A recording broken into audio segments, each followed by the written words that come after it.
Welcome back to my channel Padhai point. तो आज हम पढ़ने जा रहे हैं द नेक्स्ट पार्ट, जो कि पार्ट 16 है। पिछले पार्ट में मैंने पढ़ा दिया है, शायद से मैंने कल ही अपलोड किया है।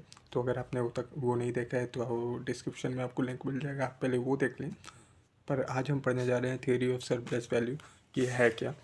बहुत लोग को परेशान करता है ये टॉपिक, बट बहुत सिंपल है। अभी मैं आपको समझाऊंगा तो सब क्लियर हो जाएगा।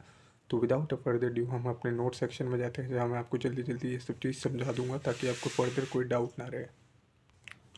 Theory of surplus value.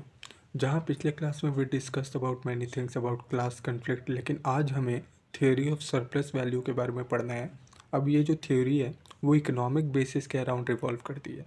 अगर सिंपली बात करें तो ये मार्क्सिस्ट क्रिटिक ऑफ कैपिटलिज्म को दिखाती है, जहाँ हमें ये देखने को मिलता है कि कैसे कैपिटलिस्ट प्रोडक्शन वर्किंग क्लास को एक्सप्लॉइट करती है। ठीक है, आगे बढ़े तो according to Marx labour is the sole creator. ठीक है, सोल क्रिएटर ऑफ वैल्यू, यानी जब किसी चीज़ पे लेबर लगती है तब उस चीज़ की वैल्यू बढ़ती है।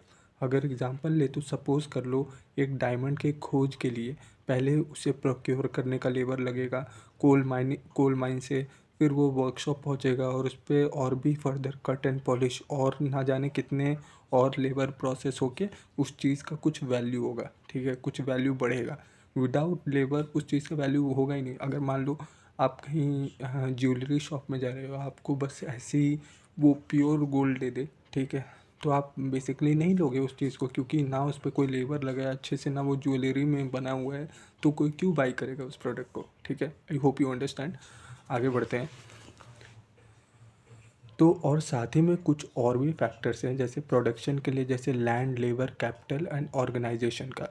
अब लैंड, लेबर, कैपिटल एंड मतलब लैंड ज़मीन चाहिए किसी फैक्ट्री को सेटअप करने के लिए, लेबर मतलब इंसान चाहिए, फिर कैपिटल चाहिए, पैसे चाहिए उस ऑर्गेनाइजेशन को रन करने के लिए। और इनमें से जो तीन फैक्टर हैं जैसे land, capital and organisation, they are sterile, यानी they can not produce by their own, वो खुद से ही प्रोड्यूस नहीं कर पाएंगे अनटिल एंड अनलेस उसमें लेबर ना हो जो कि उस चीज़ में वैल्यू या उसे वैल्यूबल बनाए। ठीक है, सिंपली अगर इसे पुट करूँ तो इसका मतलब किसी भी कमोडिटी, एसेट या सामान की वैल्यू तब होती है जब उसके पीछे कोई लेबर या मेहनत लगी हो, जो कि वर्किंग क्लास पीपल करते थे।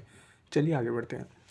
जो लेबर की एक एक्चुअल अमाउंट या पैसे मिलते थे किसी कमोडिटी के प्रोडक्शन के लिए, उसे नेचुरल प्राइस कहते हैं। ठीक है, और इनके प्राइस मार्केट के हिसाब से फ्लक्चुएट या बदलते रहते हैं। मतलब लेबर को जो प्राइस मिलता है, वेजेस मिलता है, वो बदलते रहता है मार्केट के हिसाब से। अगर मार्केट में बहुत सारे लेबर हैं काम करने के लिए, तब उन सबकी वेज रेट डिक्लाइन हो जाती है। ठीक है, और ना चाहते हुए भी उन्हें अपनी लेबर मार्केट प्राइस पे सेल करनी पड़ती है। मतलब मार्केट प्राइस पे उस वक्त अगर 50 रुपये भी क्यों ना हो तो उन्हें उतने में ही काम करना पड़ेगा। और वहीं दूसरी ओर कैपिटलिस्ट क्लास पीपल उनसे उनके फुल पोटेंशियल पे काम करवाती है। ठीक है, पैसे कम दे रहे हैं लेकिन वो काम पूरा उनसे 100% करवा रहे हैं, इनफैक्ट 120%। लेकिन उन्हें सैलरी केवल काम चलाने तक या जितने में उनकी फैमिली चल पाए उतने ही में देते हैं, जिसके कारण ना कोई सेविंग्स होती है उनकी। ठीक है, दस जो वैल्यू प्रोड्यूस करता है एक वर्कर, उसके स्प्लिट होते हैं दो पार्ट में। एक पार्ट जिसमें वर्कर को उसके वेजेस मिलते हैं, और दूसरा जो as a profit capitalist people के पॉकेट में जाता है। और इसी सेकंड पार्ट को मार्क्स ने सरप्लस वैल्यू का है। बेसिकली उस सरप्लस वैल्यू से रेंट एंड इंटरेस्ट पे किए जाते हैं उन सारे स्टीराइल एलिमेंट्स ऑफ प्रोडक्शन पे, लाइक ऑर्गेनाइजेशन, लैंड और कैपिटल, उन सब का रेंट और इंटरेस्ट भरा जाता है उन कैपिटलिस्ट क्लास पीपल के द्वारा।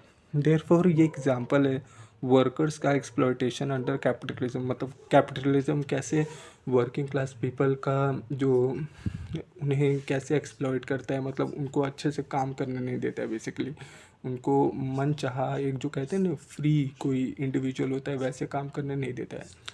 तो इतना ही कॉन्सेप्ट था basically theory of surplus value. अगले क्लास में हम पढ़ेंगे नियो मार्क्सिज्म के बारे में, जो कि वीडियो अब लगातार जल्दी जल्दी आएगी, छोटी आएगी बट यस इन्फॉर्मेटिव आएगी, जिससे आपका भी सिलेबस जल्दी जल्दी कंप्लीट हो। और मैंने शायद से कुछ हफ्ते पहले एक पोल डाला था कि ज्योग्राफी एनसीईआरटी के लिए, जो कि मैं कवर कराने वाला हूँ। तो बहुत लोगों ने यस भी उसके लिए वोट किया था। तो yes, I am going to start that series soon as possible, जो कि वो भी बहुत जल्दी जल्दी मैं कंप्लीट कराऊंगा। ठीक है, तो yes, thank you for watching the video. और अगर आपको कंटेंट अच्छा लगा हो तो please do like, share and subscribe and do comment अगर कोई भी डाउट हो, and also follow on my social media. Thank you for watching the video.